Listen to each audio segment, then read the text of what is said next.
मुख्यमंत्री त्रिवेंद्र सिंह रावत ने शुक्रवार को मुख्यमंत्री आवास से वीडियो कॉन्फ्रेंस के माध्यम से GB Pant institute of engineering and technology खुरदौड़ी पौड़ी गढ़वाल द्वारा स्मार्ट मशीन इंटेलिजेंस और रियल टाइम कंप्यूटिंग विषय पर आयोजित 2 दिवसीय अंतर्राष्ट्रीय सेमिनार का शुभारंभ किया।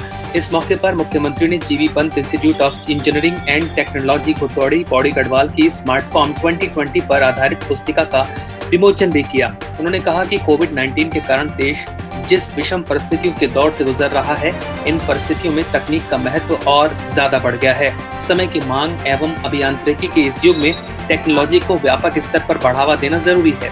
उन्होंने कहा कि आधुनिक तकनीक का जितना ज्यादा इस्तेमाल होगा, उससे कार्यों में और अधिक पारदर्शिता आएगी और समय की बचत भी होगी। हमारा प्रयास है कि आने वाले 1.5-2 वर्षों में अपने प्रदेश के सुदूरवर्ती गाँव में भी तकनीक के माध्यम से संपर्क किया जा सके। उत्तराखंड सरकार ने एक शुरुआत की ई कैबिनेट की और एक कैबिनेट में जो कागज खर्चा होता था, एक पेड़ उससे बच रहा है।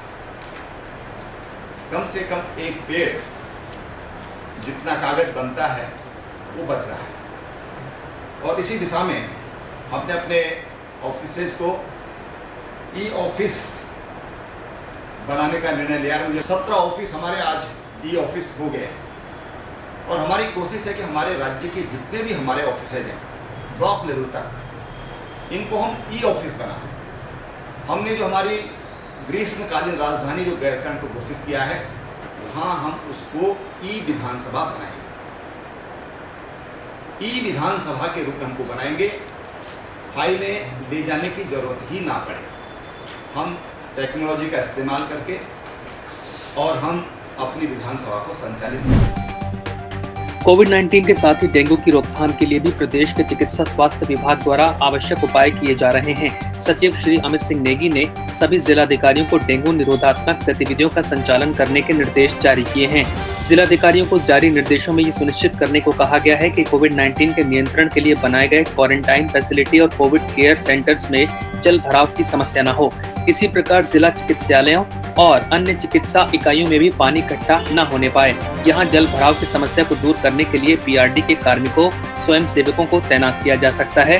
जिन स्थानों पर भी पानी की निकासी अवरुद्ध रहती है, वहाँ समस्या का निराकरण समय से कर लिया जाएगा।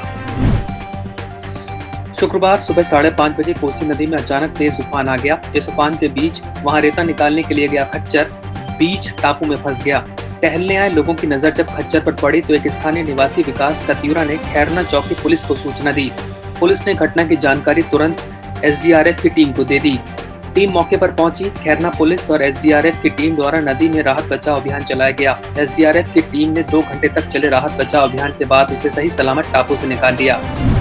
देश में कोरोना संकट के चलते इस साल विश्वविद्यालय स्तर की परीक्षाएं होने की संभावना काफी कम हो गई है। देश के कई विश्वविद्यालय पहले ही छात्रों को प्रमोट करने की घोषणा कर चुके हैं। उत्तराखंड में भी विश्वविद्यालय, शिक्षक और छात्रों के बीच इस पर लगभग आम सहमति बन रही है। हालांकि अंतिम निर्णय के लिए सबकी नजर यूजीसी व केंद्र सरकार की गाइडलाइंस पर है। प्रदेश सरकार द्वारा 22 मई को जारी निर्देश के मुताबिक विश्वविद्यालय की परीक्षा 1 से 30 जुलाई के बीच आयोजित कराने की डेडलाइन तय की गई थी, पर कोरोना के चलते उक्त डेडलाइन में भी परीक्षाएं संभव नहीं हो पा रही। ज्यादातर विश्वविद्यालय मान रहे हैं कि कोरोना का प्रकोप लंबा चलेगा। ऐसे में परीक्षा के बजाय छात्रों को औसत अंकों के आधार पर प्रमोट करने का ही विकल्प शेष बचता है। प्रमुख सचिव उच्च शिक्षा अनंत वर्धन के मुताबिक परीक्षा कराना मुख्य रूप से विश्वविद्यालय का ही अधिकार क्षेत्र है।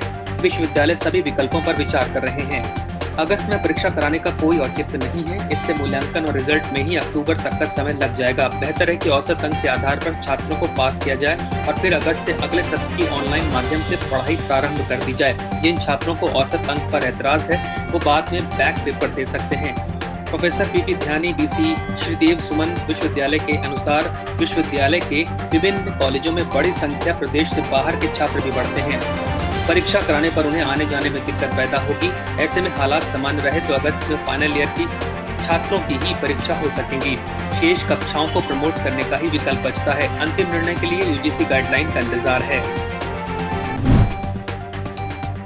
ज्योतिर्लिंगों में शुमार अल्मोड़ा के विश्व प्रसिद्ध जागेश्वर धाम के कपाट 1 जुलाई से श्रद्धालुओं के लिए खोले जाने हैं। कोरोना संक्रमण की स्थिति को देखते हुए 30 जून तक इसे बंद करने का निर्णय लिया गया था। हालांकि हर्ष उल्लास के साथ मंदिर खोलने की तैयारियां की जा रही हैं और साथ ही कई नियमों का पालन भी किया जा रहा है।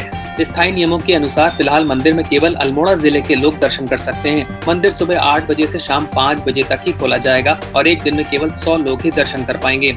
ऐसे भीषण महामारी के दौरान श्रद्धालुओं की सुरक्षा का ध्यान रखते हुए रास्ते में 2 जगह बैरियर बनाकर गहनता से चेकिंग भी की जाएगी और बिना पास की आवाजाही पर सख्त कार्रवाई की जाएगी।